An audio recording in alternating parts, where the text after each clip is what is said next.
Well, thank you very much. It's such a pleasure to be here. This is my first time in Ilia University, and I'm so fascinated already about the place. And I just looked at the books. Coming in here, I said, where am I? I turned around and asked my colleague, I said, Inga said, you're in Tbilisi and you're in Georgia. So I've, kind of come back to myself. It's really a pleasure to be here to give little talk, and I think we're going to converse actually about how you unleash your potential for the 21st century. But before I do that, I'm sure you are all aware that the world is going through the fourth industrial revolution as we speak, because there's so many things happening. You remember the first revolution, it started with steam, powering engines and things like that. Then we moved to the second industrial revolution that built on that, and there was electricity that was doing things. Then the third revolution was very much about information technology doing things, and now we're on the fourth one, which is more digital, building on the ICT revolution. But I'll pause at that point and talk a little bit about myself. The rector just told you that I'm the regional director for the World Bank, but I want to say, take that, scratch that. Before I came to the World Bank, I was very much in academia. I am a professional teacher and a professor in a university. And before joining the World Bank, I used to teach at the Institute of Development Studies in the University of Sussex in England. After my PhD, I did quite a lot of teaching in Guildford University, but I ended up in Sussex, and we did a lot of work that led me to join the World Bank afterwards. But prior to all of that, I'm from Cameroon originally, and before I left Cameroon, I had my first degree in science, nothing to do with economics at all. So I was maths, physics, chemistry, biology. That was me. But as I grew older, I realized that there's so many things in the world that I didn't understand, which was like, how does, my game changer happened when I went into a classroom and I saw 150 children. And I turned around and I said, how can one teacher know the names of all of these children without magic? And then I started getting interested in how you finance education. And that financing question, I kept asking question after question after question, and it led me to actually understanding that there's something called economics. You have to understand the economics, how the economy works, and how financing of education happens, and that's how I gradually moved to economics. And that's how I got to the World Bank. I'll pause the story at that point, and I'll pick it up as we go along with the lecture. So where am I pointing? This one. So basically, as I started off, I said, the world is changing, and it's changing dramatically. And you can see that, there was the World Economic Forum last year, where it was predicted that by 2020, 5 million jobs will be lost. 5 million jobs will be lost.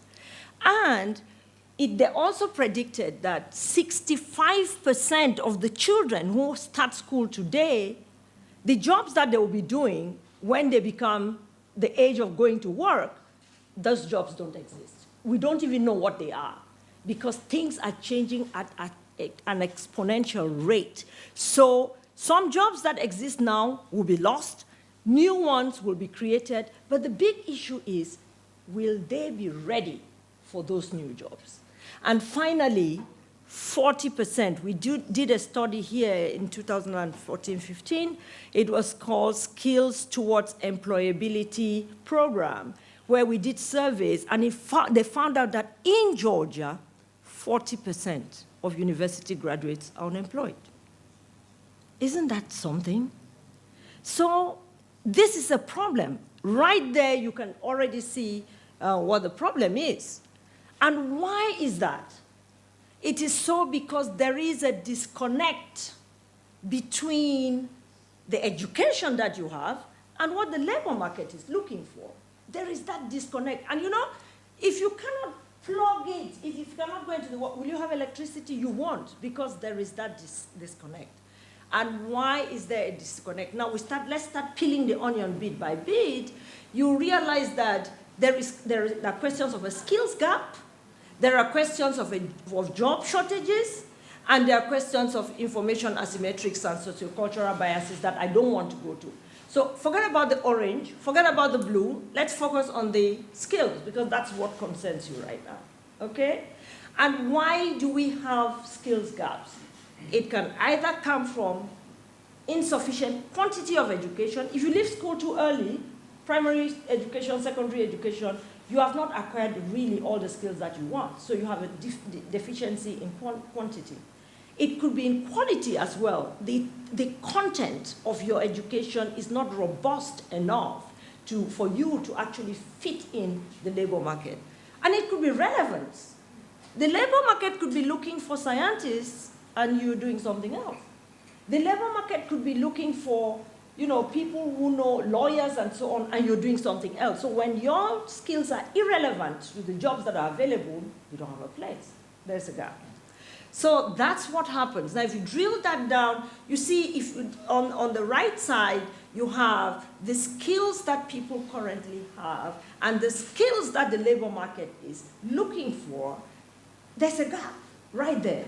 With automation, with digitization, and everything that is happening in the world as we know it, if you don't have it, you don't get it. You just cannot fit in there. Once upon a time, before, I remember when I was doing my master's degree, I swear, for you to do any analysis, you needed a mainframe. And the mainframe was as big as this room. That's how computers were in the 70s and 80s. Big as this room. But right now, take your cell phone. It can do everything that mainframe could do, and even faster. So technology has advanced so much. Now, if you don't know how to use the gadgets now, you're lost. Then, let's peel the onion again a little bit. You look at the quantity. If you leave school too early, or if you leave school without the necessary skills that you have, what will happen? You will get into a low productivity job. You will be able to do something that will earn you 100 lari maybe a month, or 150 lari a month, or something like that. And in you, it's not that you as an individual, you have a lot of skills, but the skills have not developed. So there is a lot of unuse in you that is being wasted, and you are stuck in low productivity. And if you are in low productivity, this is where poverty comes in.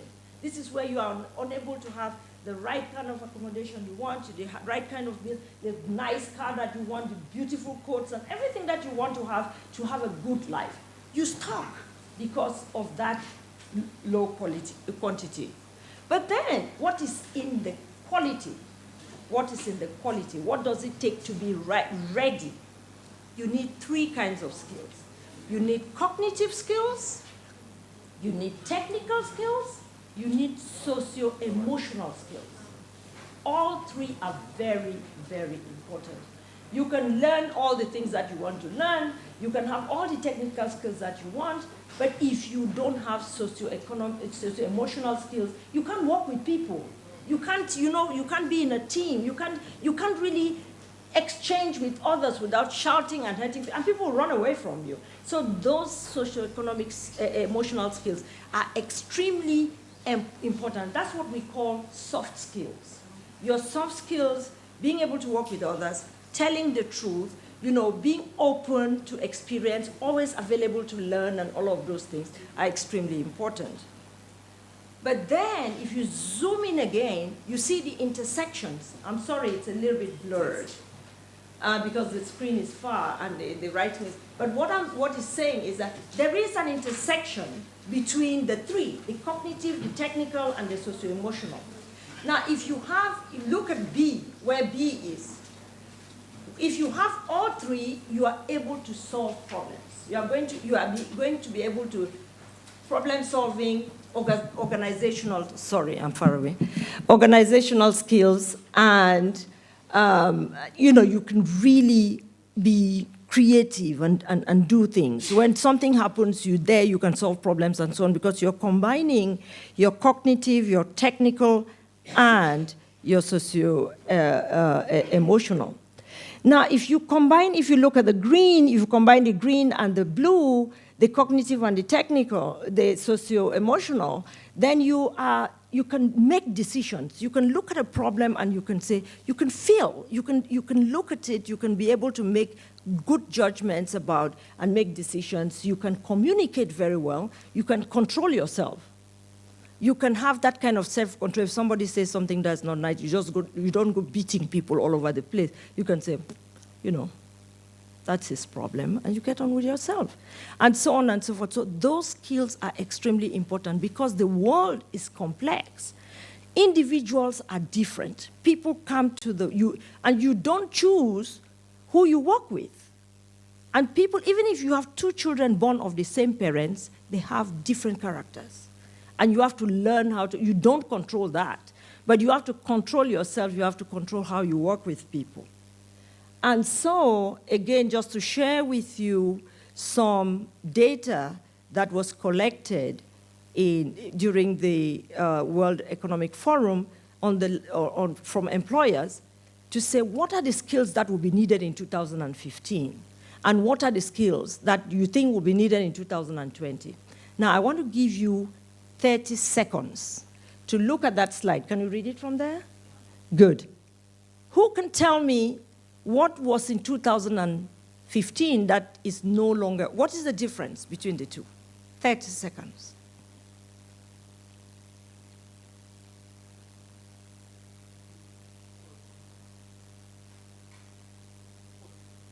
Quality control? Mm-hmm. Who else? Active listening, where, say, where is it? It was in 2015? Exactly. Right. But what is in 2020? That was not in 2015. You got it. Emotional intelligence. You need to be emotionally intelligent. You have to feel. You have to have that feeling in you about how other people feel.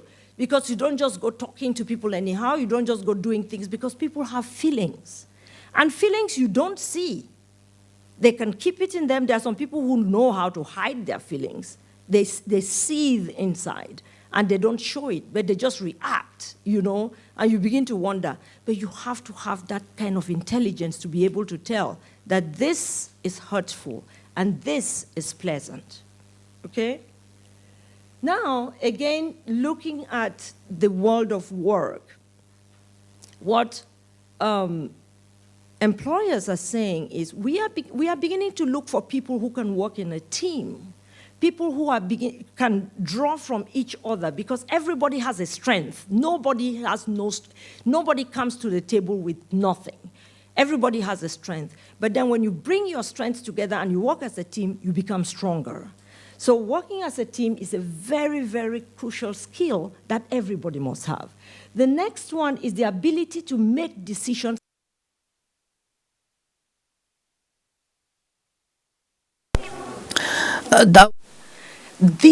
What the world today is looking for is somebody who can be able to find out, stop the water, find a way of making it not happen again, and solve that problem so that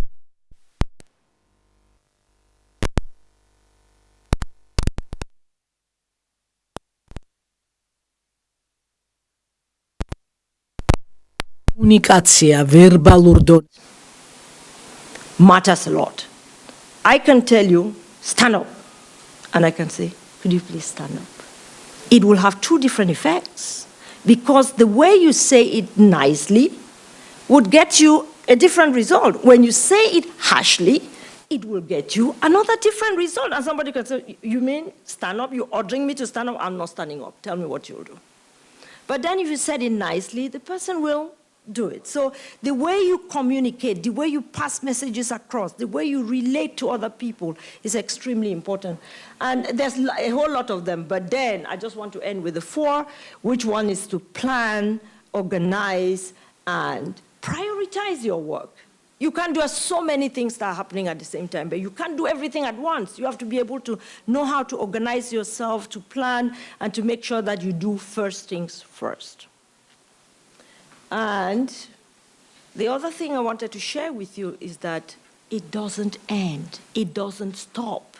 Learning is lifelong. From early childhood, when you go to nursery school, to primary, to secondary, to university, and then even when you finish university and you start work, you have to continue to learn. Otherwise, you become obsolete. Otherwise, you become obsolete. I have not, my children always say, Mom, when are you going to stop being a student? I never. I set myself a target. I go back to school every year. Every 2 years, I go either to Harvard or to Cambridge or somewhere. I go and do a course to renew myself. Because you know what you learned 10 years ago is obsolete now. It doesn't make sense. You have to be current. And for you to be current, then you become more productive and more employable. Employable not because somebody employs you, you can employ yourself.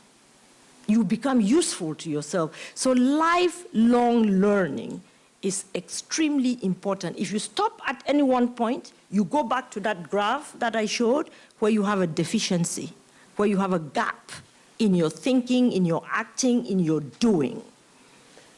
And so that's very important. And you can see this, the left side of the graph is the stock, is the flow, is the you. Those who are in school, those who are still in school, those who are still learning. But the right side is the stock. This side is the flow, and that's the stock. There are people like us who finished school many, many years ago. But you have to continue learning and honing your skills so that you become relevant in what you do. And so I want to bring it down now to you, to your personal traits that are very important for you to be able to develop the skills. The first circle at the bottom is your beliefs, your attitudes, and your motivations. You. Do you have a growth mindset or a fixed mindset? Because that makes the difference. Somebody who has a growth mindset is open to learn. Is learning all the time. Is open to mistakes, to failure. You can fail. You say, okay, all right, I didn't get it this time. Let me try again. And you try again. Edison did that 99 times before he succeeded in having the light bulb. So having a growth mindset where you are open to new things and so on and so forth is extremely important. But if you have a fixed mindset, it's like you freak out, you panic when you fail, because when you have a fixed mindset, you link it immediately to performance, right? You want to have performance. You say, okay, so if you fail, it means you are no good. And so you carry your hands in your head, you give up, you sob, you have pressure, you have tension, and so on and so forth. No. If you fall, pick yourself up, do that, and carry on until you succeed. That's the growth mindset. Then you move down to your personality traits again, which is about openness, about, being conscious about your environment, being conscious about people who are around you, being conscious about, and speak out your mind, because you might have a brilliant idea, but if you are introverted and you are afraid to make mistakes, then you don't speak up. And then the germ, the jewel that was in you never comes out. So you should learn to be, extroverted. People are naturally introverted, but then you really have to express yourself and be able to work with others. And this reminds me of a recent visit that, it's about a couple of months ago when we went to Baghdadi, right? We went to an innovation center in Baghdadi, and there were children, 9-year-old little boy, it's called Saba. Saba was playing with Lego toys and things like this. So he was supposed to demonstrate to me that he will program this Lego to go and pick a ball a few miles down the road and bring it back. But he programmed it, and it didn't go. It went and it stopped halfway. He picked it up, he did something, he put it, it went, but it did not pick the ball. He picked it again and they went back to class. 4 other little boys came around with him and they were fidgeting with the Lego, and then all of a sudden, this was say, ara, and they're turning the thing upside down and so on and so forth. They were ready to go. Another one said, no, we're not ready yet. So they fixed it again and they came and put it, and the thing went there and picked that ball and brought it to me. I turned around, I said to Inga, I rest my case. I rest my case because you could see 3, 4 things, these traits that we're talking about in these children. 9-year-old Saba. He was inquisitive, he was problem solving, he was working with his colleagues. They were all interacting, communicating about what could be the problem, and so on and so forth. And in less than no time, they solved the problem. They got it fixed. And I said, for me, that was a memorable trip because I visited Gelati Museum, and then I went to a school in Kutaisi, and I went to this. So I could see Georgia then, now, and in the future. Saba was the future because he had those personality traits. And finally, again, it's about your curiosity, your originality, and so on and so forth. I don't want to belabor the point, but I'm sure you understand what I mean. And once you have these traits, you become self-disciplined. You can actually discipline yourself, you can organize yourself, you can be on time. So once you have these traits, those on the right side, those are the things that you will come out of. And these are skills that are not only applicable to any job, it's their life skills. They're things that you apply to your everyday life in your home, in the office, in school, everywhere. They're very useful. And now, the big question, we started off by saying, how do you unleash your potential? And I just here want to say that you unleash your potential by developing employability skills. Once you have the skills that, and employability doesn't mean for you to be employed by somebody else. Entrepreneur. You know what entrepreneurs do? They sit down, they have a brilliant idea, they do a work plan, a business plan, they walk into the bank, and they ask the bank manager, look, I've got this brilliant idea. I think this, what I want to do can change the world in this. I need financing. You have that audacity to go out there and communicate the ideas that you have, and you can make it happen.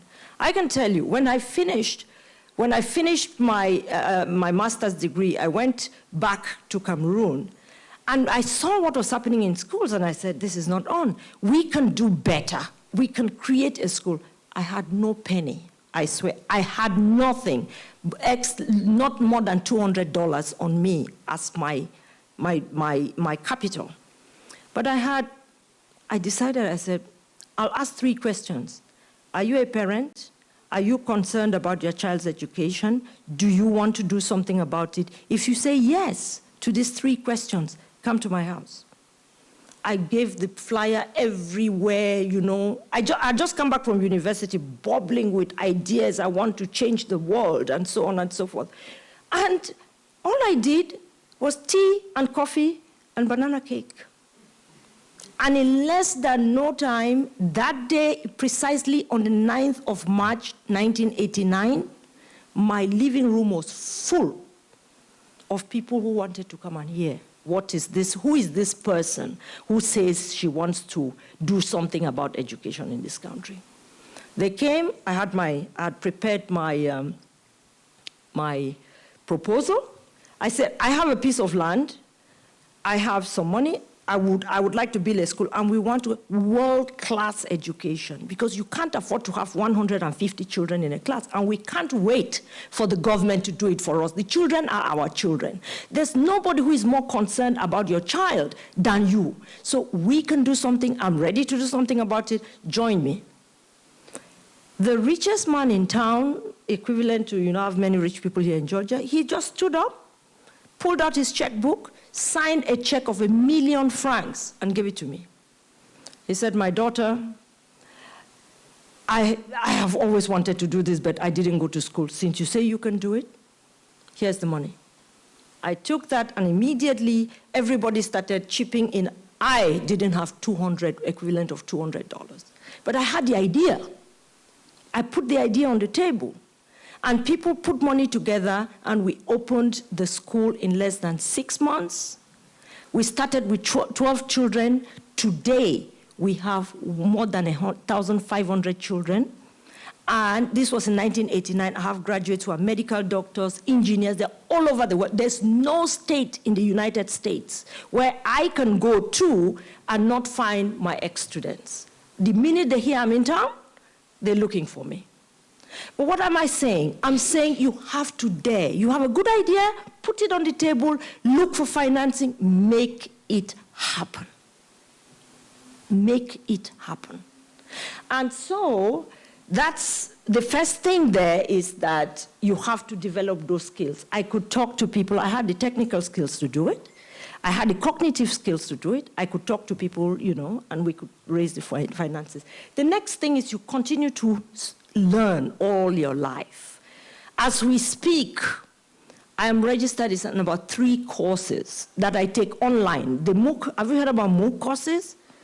Massive online, you know, open online courses that are, it's free. Just type MOOC. All universities have if there is a skill that you don't, and that's what I do. If I see something that I say, oh my goodness, I don't know anything about this, I'm studying it. I'm going to learn about it so that you can discuss intelligently with people. You go to somewhere and they start talking about the fourth revolution, industrial revolution, and you are lost. No. I have to make sure that I'm up to date. So be up to date all the time. In your field of study, even if it's flower arrangement, that's very important. You have to do things that you love to do because it has to come from you. Then finally, you have to develop those essential skills. And that's what I've been talking about. You have to embrace challenges. You have to be action-oriented. Do it now. Don't say, I will, because procrastination is the thief of time. I will do it. Then something will happen and you will not do it. Then you say, I will do it next week. Then something will happen and you will not. You wake up in the morning, you say, do it now, do it now, do it and do it. Tell yourself 10 do it nows, and you will do it because you're talking to yourself. And finally, and then you have to be consistent. You set your goals, you achieve them. And finally, you have to believe in yourself. That's the crown of it all. You have to stop saying, can I do this? No. You change the question to, how can I do it? Well, because the minute you put, how can I do it, then you're looking for a solution. You're looking for a way. It's not like, is there a way? You're looking for a way. You have to look for a way. And generally, you know the people who succeed in life? They're people who say, yes, I can. Obama said it, he did it, and he succeeded. Look at that starfish. You see where it's going? It said, yes, I can. It's flying from a small pond into a bigger one, and I trust you can. Thank you very much.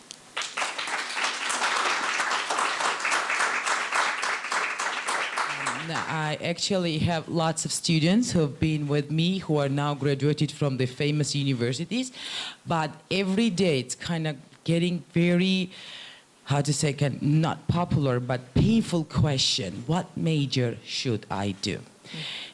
This question is getting bigger and more frequently recently because I have students coming, they have good degrees, they have quite nice skills, not perfect, but nice skills, but they're completely lost. I mean, they don't know what to do in their life, what major to choose.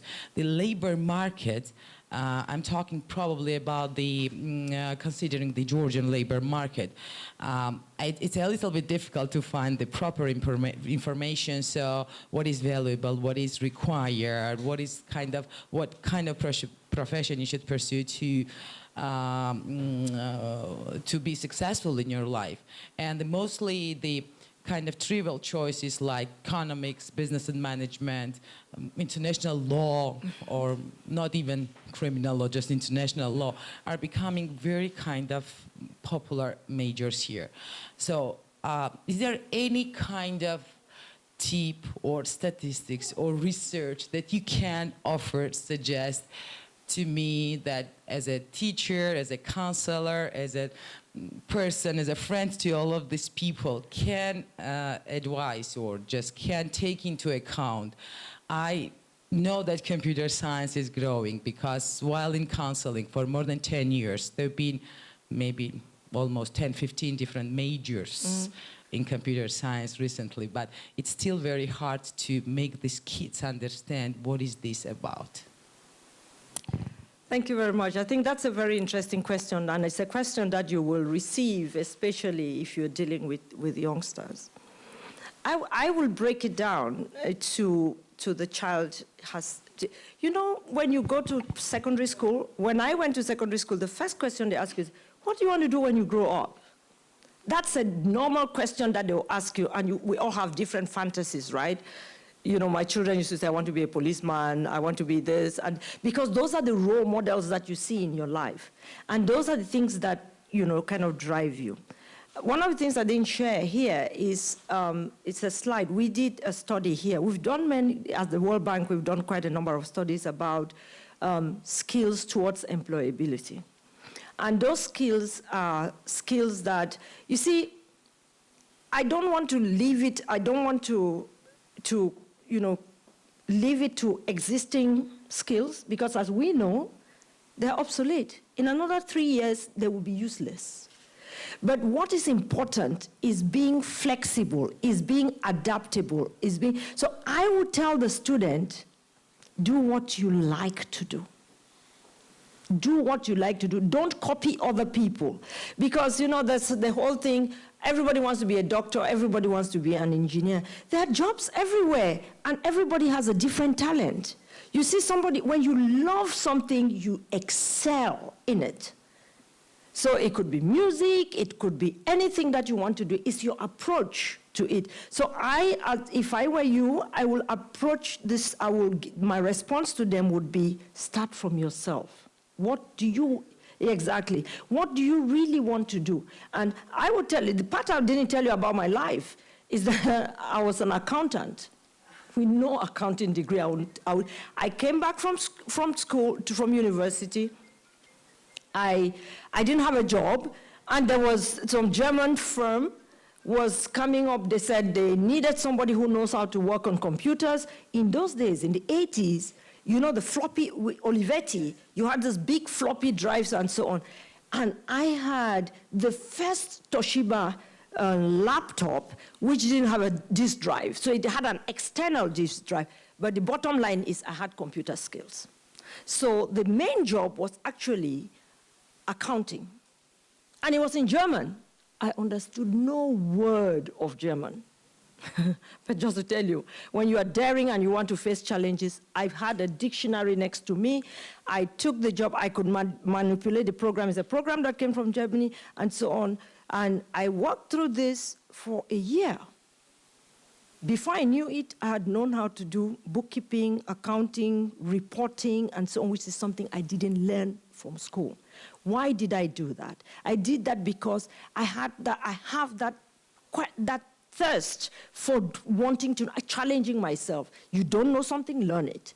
You don't just sit there and cross your hands and so on. So I will tell the students to say, look, one thing that is very important is their basic education, general education. Once you have that, and you have your personal traits, you can do anything. In the United States, you can do a first degree in history, and then you become a medical doctor. I just told you I started from science, and my classmates turn around and say, Mrsy, how come you are in economics? I said, oh yeah, because I chose to. Now, everybody we started with is still where they are. But I chose to go because I drive myself. I make sure that I do what I want to do. Once you have that driver in you, then you can do anything. So let them know that the world is such a beautiful place now. There's so many possibilities. And with automation, the possibilities now are endless. They're endless. You know, you startups, all you need to do is have a brilliant idea, start something up. You don't need to go to the Ministry of Education and any ministry to apply for a job. In fact, the World Education Forum says in another 3 years, by 2030, 87% of Americans will be freelancing. Nobody will be wanting you to employ anybody because you don't want to be tied to one job. You want to be able to move, shake, do what you want to do at your own pace, at your own time, as you want. So the advice there would be let them develop the right skills that they need. They can do anything. That's really great. I wish you could speak to every university, every college, every school that can understand and hear you, because this is the drive the country needs now. Thank you. All right, thanks.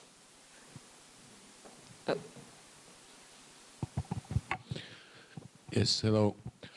I'm Mamuka Kuda. I'm a lecturer here at this university.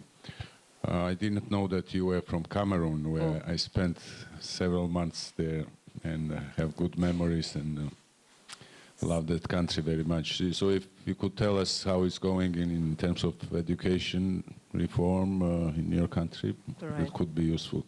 But my question is about you did, World Bank did a study on higher education. I saw a couple of reports on that, and basically recommendations are very clear that Georgians study too much because culturally it's very popular for everybody to graduate from university, and that doesn't change, it even increases. And that's why Georgia, with its government policy as well, became basically a machine producing unemployment for students, right? So one recommendation, as I understood, is to cancel or at least reduce the financing students. Is that correct? Or what other big recommendations you have? Because there are so many specialities and students graduate and they can't find any job because other skills are required rather than what they were learning, right? Right. At a different university I studied this winter, basically 25% could not pass the limits and could not pass the exam. So what are the big orientation recommendations from you so that students, youngsters get more vocational education as well? Not only like big university graduations and then having no employment. Thank you. And where are the big successful examples around us in transitional countries? Thank you. Okay. Thank you very much for your question, and I'm so glad that you know Cameroon, so we can talk offline about Cameroon and the reforms there. I mean, I've been away for a long time, but we can always talk. To come back to your question about what we in the World Bank are doing, we did a couple of studies, and we continue to do. In fact, the higher education financing study is ongoing. We've not concluded it yet. But the first study that we did was the skills towards employability study, where it was a household survey. We surveyed universities, and we talked to students, ex-students themselves. There is absolutely no doubt that enrollment rate in higher education in Georgia is very high. Almost everybody has higher education. So having access to higher education is not an issue. And why is it not an issue? Is because there is that transition, and this didn't even start now. This started from the Soviet times, and there is that progression throughout the system that everybody gets to go to university. So the quantity of education is very high. In fact, if I showed you another slide, you see Georgia is ranked amongst the top countries with Canada and so on for people who've gone to university, right? And that's the quantity part of it. The quality part of it is where you start having the difference, where, whether the quality of what is studied is relevant to what the world is needing, and that's where things start going. And you cannot separate quality or quantity from financing, because for every course that is offered in the university, there's so many things that are in it. The lecturers themselves, the quality of the lecturers, the materials that they have to use, the environment. If it is a science course, it's even more expensive because there are laboratories, there are equipment and things that need to be financed. But the financing policy for Georgia, as we know it, is that higher education students are financed by a capitation grant. It's for every student. So you have 2,000 students, 2,000 times X amount. That's what the government allocates. Now, there is no differentiation according to the cost of the course, whether it's medicine or it's engineering or it's humanities, it's different. So the university administration now has to straddle within its own resources to be able to reallocate the resources to make sure that at least the science students that need all the equipment that they need are having those equipment, and they have good lecturers to do that, and so on and so forth. All of that is extremely important. So we are currently looking at different models of higher education financing. And I'm sure the students pay their own part, which is like how much you have to pay for tuition fees and so on as a graduate. And almost everybody having a GDP per capita of almost 4,000, what is it now, 4,800 where we are, you can easily afford to pay the university fee that is required and go to school. But the question is whether that quality is adequate for what is needed in the world of work. And so the government's role is to set the standards, it's to allocate resources and make sure that those standards are adhered to, and it begins to see what investments it has in human capital. Because remember, the biggest asset any country has is the quality of its human capital. Now, once that human capital is of high quality, then they can compete anywhere in the world. You don't need, the world has changed so much that the world of work has no boundaries. You can sit here in Georgia and you can work for somebody in Japan if you have the competitive skill to do that. So basically we are zeroing in now. We've almost achieved on quantity. We have to zero in now on quality and relevance. Those are the two parts there that still need some work going. So we are undergoing this study, which will be published very soon. I think the consultants are still working on the financing model. And I think the minister has asked us to do the same for primary and secondary. In fact, financing of the whole. And it's not like the World Bank is going to tell you you have to do this and not this. We'll put all the facts on the table. When you conduct a study, you put all the facts on the table, the pros, the cons, and then that decision is made based on the context, based on the situation that prevails in Georgia. But I can tell you that the trend and the graph of progress in Georgia has been very impressive. Because, as I said initially when I came to this room, just looking in here, you would think that you are anywhere in the world, So being able to liaise, to be like other universities, it makes Georgia competitive. That is why we, in the strategy that we're putting together now, we want Georgia to be the place where people go to, where people live in, and where people can compete in. And so same for higher education. We want the higher education products to be competitive in the world, in Europe, in America, everywhere else. So we're still working on that higher education study. We had a commissioned paper that was presented yesterday in ISET. We had a consultant, because we've done with UNICEF, we've looked at the status of education in Georgia from preschool to primary to secondary, and yesterday we did the last one, which was higher. And he came out with some conclusions as well. And everything is pointing to quality, making sure that we improve. It is improving, it's not like bad. But if you want to compete, you have to be like them. You have to be in the world where things are changing very quickly, and it can, you have to be fit for purpose. So the work is ongoing, and I'll be happy to share when the time comes. And usually, Inga, we do a little workshop yes, to disseminate the findings. So we'll do that. It was very interesting listening to you. It was very useful talk. All the soft skills you were discussing, right, the best age to develop them is during primary or secondary education. So do you think schools adapt to these changes? I didn't see a lot of changes in US schools, and I don't see a lot of changes in Georgian schools. So how do you think, should we adapt more? Should we work more in this direction to develop the skills during school time? Simple. The best place to develop them in preschool, kindergarten.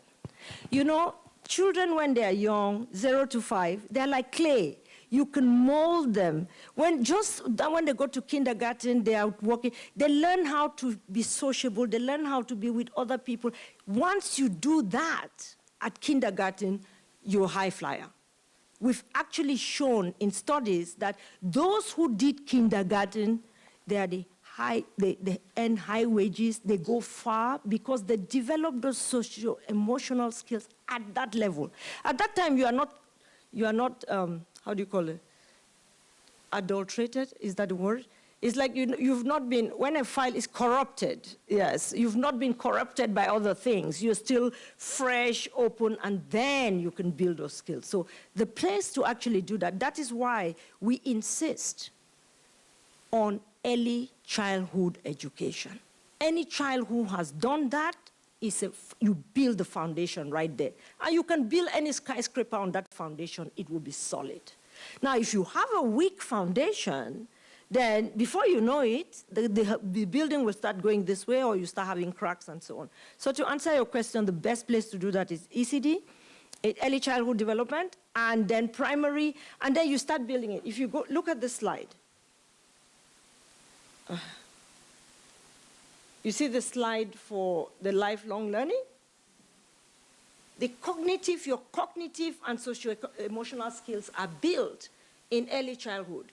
And then you build on that again in primary, where you start adding, other skills to that, and you take that forward. So if you've already built this here, so you're only adding cognitive, technical, and the other things as you go on, because you already have it.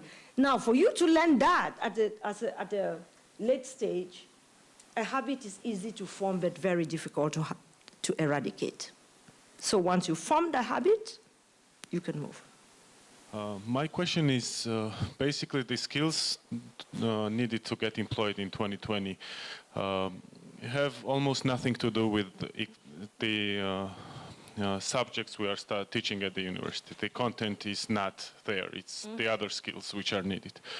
Based on that, what do you think is the future of universities in general? Whether you mentioned the government standards to give a degree when someone fulfilled this and that, but basically that's not the skills which are required on the job market.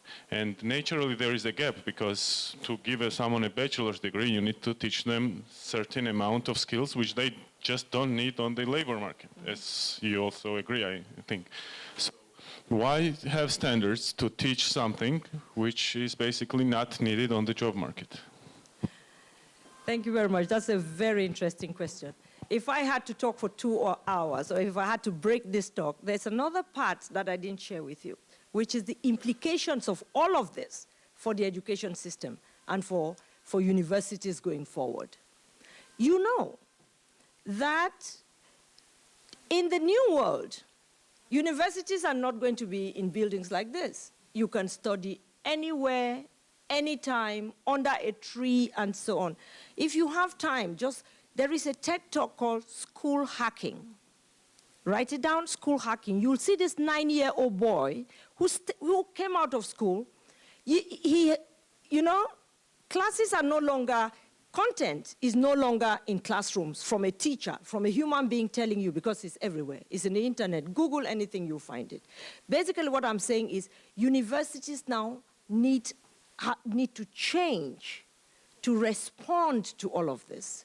You know, the way you teach now is very different from the way we studied, because you have computers. So teachers, they give students assignments, and they say, you go look for it, and you come back. So it's more interactive than it used to be. So the time when one teacher used to come and stand there, and it was like there's a funnel in every student's head, and you are pouring knowledge. That time is gone. That medication has expired. Any university that is still doing that is unfit for purpose. But it's the university that universities today, and I'm sure this is what you do in Ilia, you ask students to work in groups. They argue, they come up, they solve problems and so on. You, in other words, giving them the technical knowledge, but you getting them to work together to solve problems, to come up with new ideas and so on and so on. Do you know that the person who discovered Ethereum, which is not Bitcoin, it's another cryptocurrency, is a 12-year-old from Ukraine. 12. This boy is 55 billion worth right now. 12 years. Has he gone to university? He has not. He's done, right? So basically what I'm saying is the universities now, life is changing exponentially. It's no longer linear. It's not like one, add one, add one. No. It's 1, 2, 4, 8, 36. Before you know it, you're just going. So universities have to change. In fact, we had, as I was preparing for this talk, I wanted to go to what would be the implication for university, but this is not the audience for that. The audience for this is, you are the students, you are the people who are directly concerned, but it does have implications for how universities function, how universities have to be interactive, problem solving. Universities is the seat of research and development. This is where the new things, this is where the problem solving, the Teslas of this world, the driverless cars, and all of those things, is once you have the technical knowledge, you know how to do the thing. I remember very well, when I was in Form 1, we used to do something called binary coding. Math, it was called modern maths at the time. Little did I know that that was computer science. Until then, when I saw 0, 1, 1, 0, 1, this is coding. And we learned it many years ago blindly, I would tell you. In Africa, it was blind. We never knew what it was we were doing. We had to pass the General Certificate of Education, and that was it. But I'm telling you now that today you will be challenged. As a professor, you will be challenged by anybody because knowledge is no longer a secret. The school is no longer in buildings. It's everywhere. And there is freedom of expression, there's freedom of action, there's freedom of everything. You cannot, these millennials, you cannot keep them in a box anymore, they're gone. So anybody who doesn't open up to the fact that the world has changed, universities have to open up. And I see university teachers now, you even talk with your students through the internet, right? Everybody's email address has to be there. You do your assignment, you don't have to, and you present your thing, and so on and so forth. That's the university of tomorrow. So the seat of research and problem solving, how do we make it easy for people to get to Kaketi without necessarily driving how many hours? You're not just flying things. You just jump here and you land there. That's the solution for tomorrow. But these are things that are evolving. And that one has come, it will pass. Then the next one will come. This is how I remember how cell phones used to look. The first cell phones, they were like weapons. They were about this big. We had Turaya, big like this. Oh my God, when I have a graveyard of all those things. And when I look at them, I say, Jesus, how far we have come. But it's still continuing. So. Exactly. Yep. Any other questions? I know I could talk till tomorrow, but anyway, I hope you found this useful, and we will get. I felt that it would be good to really have this conversation with you, and then we can go to the technical things afterwards. But it all starts from who you are, what you want to do, and it starts from you. Nobody can define you. Let nobody tell you that, oh, you can't do this. Oh, no, of course you can. Because if you tell yourself you can do it, you will do it. But if somebody defines you and you are like fixed-minded to say, oh, I only do things that the way people perceive me, no. These people who discover driverless cars, Ethereum, Bitcoins, and so on, they don't wait for nobody. They just go. They just solve problems. And the world today, the future of tomorrow, the future of the world is that it's trying as much as possible to solve problems. And you see, the thing about the fourth industrial revolution is that it's no longer physical. It's no longer IT. It's no longer social. It is social, physical, and technological. So it's a combination of all of those things, you know, solar power, wind, you have wind veins going all over the place, using hydroelectricity, you know, coal and all of those things that destroy the environment is very much about the environment of tomorrow. So being able to solve problems that are issues that are disturbing our peace today is no longer there. And as the rector said, be the change you want to see.